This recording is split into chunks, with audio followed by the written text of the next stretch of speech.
سلطن کو عبور کیا آگے وادی تج میں، جس کو آج کل کے جغرافیے میں وادی سونائی کہتے ہیں، پیمائش میں پہلے کشاف کے حوالے سے عرض کر چکا ہوں۔ تو لوگوں نے کہا کہ حضرت اب ہمیں اپنا آئین چاہیے، آئین، کوئی قوم آئین کے بغیر وقت نہیں پاتا۔ تو اللہ تعالیٰ نے فرمایا کہ آؤ میں تمہیں تورات 30 راتوں کا وعدہ۔ اب 30 راتیں وہاں انہوں نے گزاری تو آگے 2 تفسیریں، ابن جریر طبری، روح المعانی، در منصور وغیرہ وغیرہ تفسیروں میں ایک یہ ہے کہ انہوں نے پہلے روزے رکھے ہوئے تھے، روزہ افطار کرنے کے بعد مسواک کر لی۔ رب تعالیٰ نے فرمایا کہ لخلوف فم صائم اطیب عند اللہ مریخ المسک، جو روزے دار کے منہ سے جو کھلے میدا کی بو آتی ہے، گندا دہنی نہ، منہ کی گندگی نہ، کھلے میدا کی، وہ اللہ کے ہاں خوشبوری سے جاتا ہے۔ تو 10 روزے اور رکھو تو تم میقات ربی اجمعین۔ دوسری تفسیر یہ ہے کہ 30 راتیں انہوں نے گزاری اور تورات کی 10 تختیاں تھیں، روزانہ ایک تختی ملتی رہی تو تب میقات ربی اجمعین۔ اس کا ذکر ہے کہ ہم نے موسیٰ علیہ السلام کے 30 راتوں کا وعدہ کیا، مکمل کیا 10۔ تو مقرر وعدہ جو رب کے پاس تھا 40 راتیں تھیں۔ موسیٰ علیہ السلام جب جا رہے تھے وہاں تو اپنے بھائی ہارون علیہ السلام سے ہارون علیہ السلام عمر میں 3 سال موسیٰ علیہ السلام سے بڑے تھے، 3 سال، اور ان کی وفات موسیٰ علیہ السلام سے 3 سال پہلے۔ موسیٰ علیہ السلام کی وفات 3 سال بعد، اور دونوں کی عمر 120 سال۔ تو جاتے ہوئے فرمایا کہ میری قوم میں میری خلافت کرنا یعنی نائب رہنا، قوم کی اصلاح کرنا، مفسدین کے راستے کی پیروی نہ کرنا، وہ یہ ان کو خطاب کر کے قوم کو سمجھانا۔ وہ تو پیغمبر معصوم ہے۔ جب آئے موسیٰ علیہ السلام ہمارے مقرر وقت اور جگہ پر تو اللہ تعالیٰ نے کلام وکلم اللہ موسیٰ کا فرمایا، موسیٰ علیہ السلام نے رب اے یا رب ارنی، اب مفعول یہاں محدود، بعض تفسیروں میں آپ کو ملے گا ارنی نفسا کا، بعد میں ملے گا ارنی ذاتا کا۔ کوئی نفسا کا لفظ نکالیں گے کہ ذاتا، اپنا نفس مجھے دکھا، ذات دکھا۔ انظر یہ ارنی امر کے جواب امر ہے، جبھی مجزوم ہے تاکہ میں تجھے دے۔ یہاں علامہ زمخشری بڑے ہیں، میں نے کہا تھا کہ علم عربیت کا امام ہے، لیکن غالب معتزلی خدا کا بنا۔ ہم گیا کہ اہل حق کو کسی جگہ میں معاف نہیں کرتا، ایسی علمی مار دیتا ہے نا خدا کی بات۔ اس مقام پر وہ کہتا ہے کہ موسیٰ علیہ السلام خدا کے پیغمبر تو رب کو نہ دیکھ سکے۔ یہ جو کہتے ہیں سنی کہ اللہ تعالیٰ کا دیدار ہوگا، کل حمیر الموقفہ، یہ گدے ہی گدے، ان پر کھڑے ڈالے ہوئے، ان پر گویا کہ نمبے ڈالے ہوئے، ان گھروں کو کون سمجھے؟ اور خدا کے بندے خدا کے قرآن کریم میں تو آتے ہیں وجوہ یومئذ ناظرۃ الی ربہا ناظرہ، متواتر حدیثیں آتی ہیں کہ سترون ربکم، اور اہل حق کا اجماع ہے۔ ہاں تو ان کو گدا کہتا ہے، ہم تیرا احترام کرتے علم کے لحاظ سے، لیکن ہو سکتا ہے تو ہی نکلے۔ اچھا فرمایا تو مجھے نہیں دیکھ سکے گا، لیکن دیکھ پہاڑ کو۔ یہاں تفسیروں میں ساوی وغیرہ لے کے پہاڑ کا نام تھا زبیر پہاڑ۔ اگر یہ اپنی جگہ ٹکا رہا فسوف ترا، فلما تجلی رب نے اس پر تجلی ڈالی اپنے نور۔ تمام تفسیروں میں آپ کو ملے گا۔ یہ روایت مسند احمد میں بھی ہے، مستدرک میں بھی ہے صحیح سند کے ساتھ، یہ جو چھوٹی انگلی ہے ہاتھ کی جس کو خنصر کہتے ہیں، خنصر چھنگلیا، اس خنصر کے آگے جو اس کا پور ہے پوٹا سرے انگشت، اس کے نصف حصے کا تجلی رب نے اس پہاڑ پر، تو جب ڈالی تو پہاڑ تو ٹکڑے ٹکڑے ریزے ہو گیا اور موسیٰ علیہ السلام بے ہوش ہو کر کے جب ان کو سانپا ہے فرمایا سبحانک تبت الیک وانا اول، یعنی اس مقام پر ماننے والوں میں سب سے پہلے اللہ تعالیٰ نے فرمایا موسیٰ میں نے علیہ السلام تجھے چنا لوگوں پر اپنے احکامات دے کر کلام کے ساتھ، جو چیز میں نے دی شکر گزار ہوں، یہ جو تورات کی تختیاں تھیں ہم نے ان میں ہر قسم کی چیز سے نصیحت لکھی تھی، وہ تفصیل لکل شیء یحتاج الیہ فی امر الدین، جن چیزوں کی دین میں حاجت پڑتی ہے، فخذھا کی ضمیر الواح کی طرف ہے، یہ تورات کی تختیاں لے مضبوطی سے قوم کو حکم دے، یاخذوا باحسنھا، یہاں احسنھا کا مطلب کیا ہے؟ یہ کس میں تفصیل ہے تو کہتے ہیں کہ تفصیل نفس فعل کے معنی میں یہ سبھی اچھی ہیں لے، دوسرا احسن اس میں تفصیل ہے، بعض چیزیں ہوتی ہیں کہ ایک پہلو رخصت کا ہوتا ہے، ایک عظیمت کا ہوتا ہے، تو رخصت کی طرف مت جاؤ، احسن کی طرف، عظیمت کی طرف۔ سوری تو من قریب میں بتاؤں گا تمہیں دار الفاسقین، فاسقوں کا، اب فاسقوں کے گھر سے کیا مراد ہے؟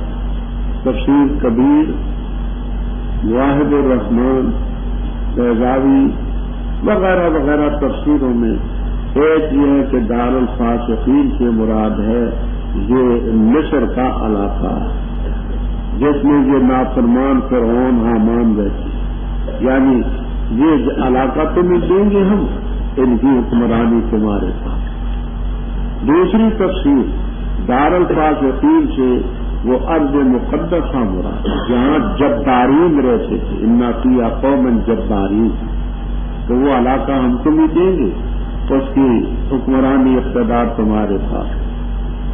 تیسری تفسیر دار الفاسقین سے دوزخ مراد، ہم قریب ایسا وقت آئے گا کہ تمہیں بتائیں گے کہ دیکھو نہ ماننے والوں کا حشر کیا ہوتا ہے، وہ فاسقین کا گھر دوزخ ہے۔ میں اپنی آیتوں سے پھیروں گا ان کو جو تکبر کرتے ہیں زمین، وہ اگر ہر قسم کی نشانی کو دیکھیں تو ایمان نہیں لاتے، بلائی کے راستے کو دیکھیں تو اسے اپنا راستہ نہیں بناتے، گمراہی کا راستہ دیکھیں تو اسے اپنا راستہ بنا لیتے ہیں۔ کیوں؟ اس لیے کہ انہوں نے ہماری آیات کی تکذیب کی اور ان سے مطلب ہے۔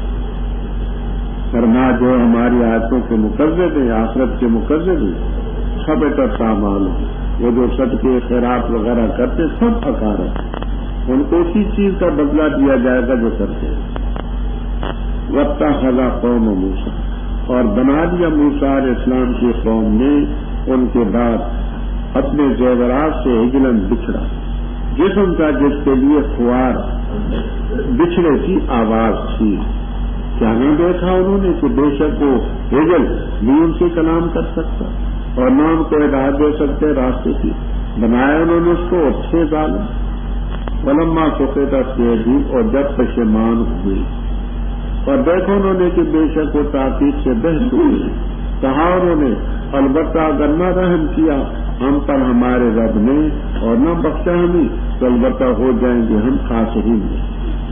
اور جس وقت لوٹے موسیٰ علیہ السلام اپنے قوم کی طرف غصے میں افسوس کرتے ہوئے، فرمایا بری ہے وہ چیز کہ تم نے خلافت کی، میری نائب بنی میرے بعد، کیا تم نے جلدی کی اپنے رب کے حکم میں، اور ڈال کی پھینکی انہوں نے الواح تختیاں، اور پکڑا اپنے بھائی کے سر کو، کھینچ رہے تھے اپنی طرف۔ انہوں نے کہا میری ماں کے بیٹے، بے شک قوم نے مجھے کمزور بنا دیا تھا اور قریب تھا کہ مجھے قتل تک کر دیتے، پس نہ خوش کر میری وجہ سے آدھا کو، اور نہ کر مجھے ظالم قوم کے ساتھ۔ فرمایا میرے رب بخش دے مجھے اور میرے بھائی کو، اور داخل کر میں اپنی رحمت میں، کوئی ارحم الراحمین۔ موسیٰ علیہ السلام نے 40 راتیں وہاں طور پر گزاری، اور موسیٰ علیہ السلام کی قوم نے من بعد ذہابہ الی الطور، یعنی بعد وفات کی نہ سمجھنا، ان کے طور پر جانے کے بعد زیور سے بچھڑا بنایا اور اس کے لیے آواز تھی۔ اب یہاں بات تو خاصی طویل ہے، میں مختصر سی بات کرتا ہوں۔ پہلی بات تو یہ ہے کہ یہ زیور جو تھے، بعض کہتے کہ فرعونیوں کے ان کے پاس امانت، اور وہ کافروں کا مال اس زمانے میں غنیمت کے طور پر حلال نہیں تھا۔ موسیٰ علیہ السلام نے فرمایا اس کو جا کر کے دفن کر دو، تم اس کو استعمال نہیں کر سکتے۔ بعض کہتے کہ وہ جو امانت تو نہ تھا، ویسے ان سے جو چھین چھان کر کے دیا تھا، تو کیونکہ غنیمت ان کے لیے حلال نہ تھی، یہ اہلت لنا الغنائم، یہ تو ہمارے لیے حلال کی ہوئی ہے، تو اس زیور کو استعمال نہیں کر سکتے، اس کو دفن کر دیا۔ سامری کا ذکر آگے آئے گا، موسیٰ بن ظفر اس کا نام، بنو سامرا قبیلہ بنی اسرائیل کی ایک شاخ، یہ منافق ہے۔ اس نے اس زیور کا بنایا بچھڑا، اسکوٹے بنایا، بچھڑا بنایا، اور اس نے جبرائیل علیہ السلام کے گھوڑے کے پاؤں کی مٹی ڈالی، فقبضت قبضۃ من اثر الرسول، یہ اپنے مقام پر آئے گئے۔ اس کے بعد اس نے ٹائیں شروع کر۔ اب یہاں دونوں تفسیریں آپ کو ملی۔ صاحب جلالین تو یہ کہتے کہ لحمن و دما، وہ سچ مچ کا خون اور گوشت کا بچھڑا بن گیا، لحمن و دما۔ دوسرے کہتے نہیں، سونے چاندی ہی کا رہا، صرف اس مٹی کے ڈالنے سے یہ ہوا کہ اس نے ٹائیں کی آواز ہوئی۔ ایک کبیر میں روح المعانی میں یہ تفسیر، وہ کہتے ہیں لحمن و دما، خون پوش کا بچھڑا بنا، تو انہوں نے اس کو ہلا دیا۔ بڑی عجیب بات ہے، عقل آدمی کی ماری جائے نا تو پھر کوئی بات سمجھ نہیں آتی۔ وہ سونا چاندی جو تھا وہ ان کے لیے حلال نہ تھا، اس کا بچھڑا بنا کر اس کی پوجا جائز ہو گئی۔ سونا چاندی تو حلال نہ تھا، اس کا بچھڑا بنایا، اس کی عبادت جائز ہو گئی۔ شاعر کہتے ہیں نا، ہم رہا دی دند کو میں دودھ موسیٰ معجزات، ہما شد گاؤ خود بانگی یک گوشان ہے۔ اور قوم کی بھی مت ایسی ماری گئی کہ موسیٰ علیہ السلام کے بے شمار موجے دے کر کے متاثر نہ ہوئے، ایک طے پر انہوں نے قربان کر دیا۔ اس نے طے کی، بس کوئی اس کے آگے ہاتھ جوڑے ہوئے، کچھ کرتا ہے کچھ کرتا ہے، پر میں دیکھتے نہیں کہ ان سے کلام نہیں کر سکتا، نہ ان کو سیدھے راستے پر چلا سکتا۔ اتخذو ہو مفعول ثانی محذوف ہے، اتخذو الہن، اور چھیڑا ولما سوقتا فی ایدیہم، اس لفظ کو اچھی طرح سے سمجھیں۔ تفسیر السراج المنیر، تفسیر ابو سعود بیضاوی، کبیر، البحر المحیط وغیرہ وغیرہ تفسیروں میں یہ لکھا ہے۔ یہ سب حضرات میری طرف دیکھنے کی کوشش کریں۔ مثلا میں نے ایک کام کیا ہے اور غلطی کر بیٹھا ہوں، اپنے کیے پر میں نادم، تو کہتے ہیں نا قار درویش پر جانے درویش، پھر کیا کروں گا؟ اپنے سر کو نیچے جھکا کر کے ہاتھ کو کھا، تو اصل میں سقاطہ خموہ فی یدیہ، اس کا ہاتھ اس کے منہ میں گیا کاٹنے کی. تو لفظی معنی سقطا فی ایدیہم، یعنی گرائے گئے ان کے ہاتھوں میں، یعنی افواہم ان کے منہ ان کے ہاتھوں میں گرائے گئے. اور لازمی معنی اس کے ہی پشیمان ہونا، نادم. تو اصل عبارت ہے سقط افواہہم فی ایدیہم، ان کے منہ ان کے ہاتھوں میں نیچے گرائے گئے، نادم ہوئے، پشیمان ہوئے کہ میں نے یہ کیوں. بات سمجھ آ گئی؟ اچھا. اور دیکھا انہوں نے کہ تحقیق سے وہ بیٹھے کہنے لگے اگر رب ہم پر رحم نہ فرمائے نہ بخشے ہم خاسرین میں. 40 دن کے بعد جب موسیٰ علیہ السلام لوٹے قوم کی طرف، غضبانہ یہ حال ہے، آصفہ بھی حال ہے، حال متداخل بھی بنائے، مترادف بھی بنائے. مترادف ہو تو لفظ موسیٰ الحال، غضبانہ حال اول، آصفہ حال ثانی، یہ مترادف ہوا. متداخل ہو تو یہ غضبانہ حال، پھر اس کو ذوالحال بناؤ، ذوالحال بنا کر کے آصفہ کو حال. دونوں باتیں تفسیروں میں آپ کو جمل میں، شمالین میں، سب میں ملیں. پر معذوری ہے وہ چیز کہ تم خلیفہ بنے میرے بعد، کیا تم نے اپنے رب کے حکم سے جلدی کی؟ ابھی تو میں اب آیا ہوں حکم لے کر کے، قانون کتاب لے کر کے، اور تم نے اور جلدی سے القل الواحا نیچے ڈالی تختی. تفسیر کبیر میں، روح المعانی میں، بیان القرآن وغیرہ میں ہے کہ جلدی سے ہاتھ فارغ کرنے کے لیے تختیاں نیچے رکھی. القاء کے حقیقی معنی مرادی جس میں بے حرمتی کا، بے ادبی کا پہلو، جلدی سے رکھنے کو القاء سے تعبیر کیا تاکہ حضرت موسیٰ علیہ السلام سے 2 ہاتھ کر لیں، ہاتھ فارغ کرنے کے لیے. اور پکڑا اپنے بھائی کے سر، جہاں سر کا ذکر ہے اور دوسرے مقام پر داڑھی کا ذکر بھی آتا ہے. لا تاخذ بلحیتی، ہاں موسیٰ علیہ السلام نے بھائی کا سر بھی پکڑا اور داڑھی بھی پکڑی. اس سے معلومات کتنی تھی جو ہاتھ میں آ سکتی تھی، مودودیوں کی طرح نہ تھی جتنی اتنی داڑھی ہوتی. اچھا جی، تو سر بھی پکڑا، داڑھی اور اپنی طرف کھینچا.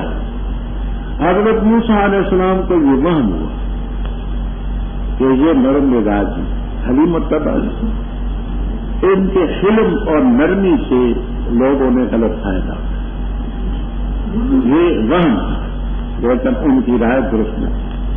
قال فائل اس کے حضرت ہارون علیہ السلام، ابن امہ، اے جبنا امہ، یا کا لفظ یہاں ماشاء، اے میری ماں کے بیٹے.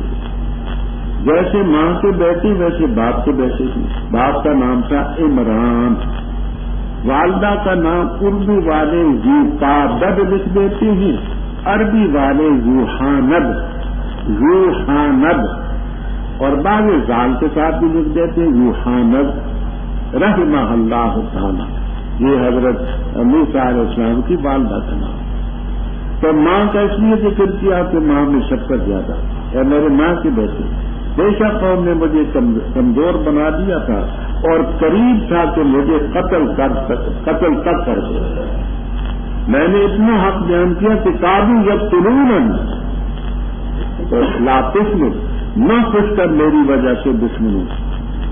یہ دیکھیں گے جی چھوٹے بھائی نے بڑے بھائی کا سر پکڑا ہوا ہے، داڑھی پکڑی ہوئی ہے، تو دیکھو آپس میں گتم گتا ہو گئی، لوگوں کو نصیحتیں کرتے ہیں اور اپنے حال میں یہ ہے. تو دشمن کی خوشی بھی اچھی بات ہے. اور نہ کر مجھے مال پہنچا.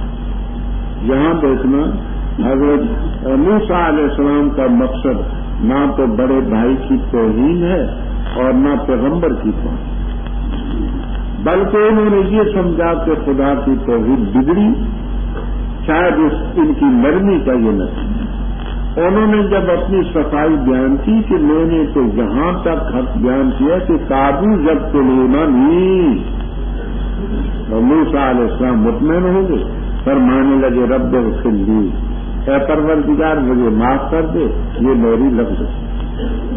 حضرت ہارون علیہ السلام کا اس سلسلے میں کوئی گناہ، لیکن اپنی مقبول دعا میں ان کی دلجوئی کے لیے ان کو بھی شامل کیا۔ وجہ وارسلنا کی رحمت بنا، بے شک وہ لوگ جنہوں نے بنایا بچھڑے کو عنقریب ان کو پہنچے گا غضب ان کے رب کی طرف سے اور ذلت دنیا کی زندگی، اور اسی طرح نزل مفترین ہم بدلہ دیتے افتراق باندھنے والے، اور وہ لوگ جنہوں نے عمل کیے برائی سے پھر توبہ کی اس کے بعد اور ایمان لائے، بے شک رب تیرا من بعد اس کے بعد لغفور اور جس وقت رک گیا حضرت موسیٰ علیہ السلام کا غصہ، تقریروں میں تختیاں اور ان کے اندر جو لکھا ہوا تھا ہدایت تھی اور رحمت تھی اس قوم کے لیے جو اپنے رب سے ڈرتی، اور چنا موسیٰ علیہ السلام نے اپنے قوم سے 70 مردوں کو ہمارے وقت مقرر کے لیے،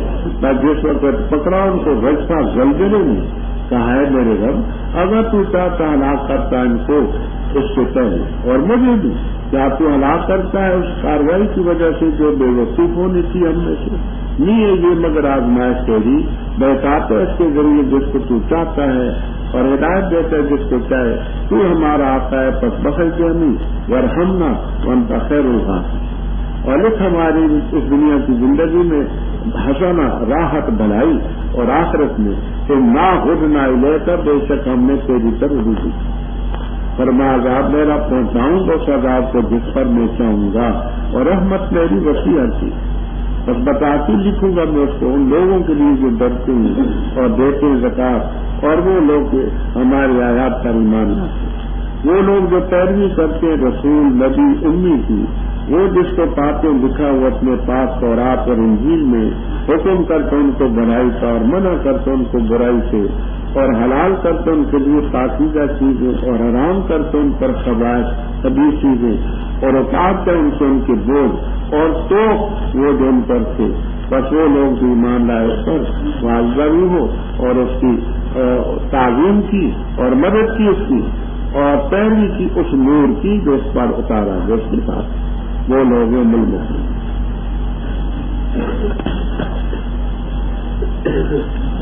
جن لوگوں نے بچھڑے کی پوجا کی ان کا ذکر ہے کہ جنہوں نے اتخذوا العجل الہا، اتخذا کا ثانی مفعول محذوف، بچھڑے کو الہ بنایا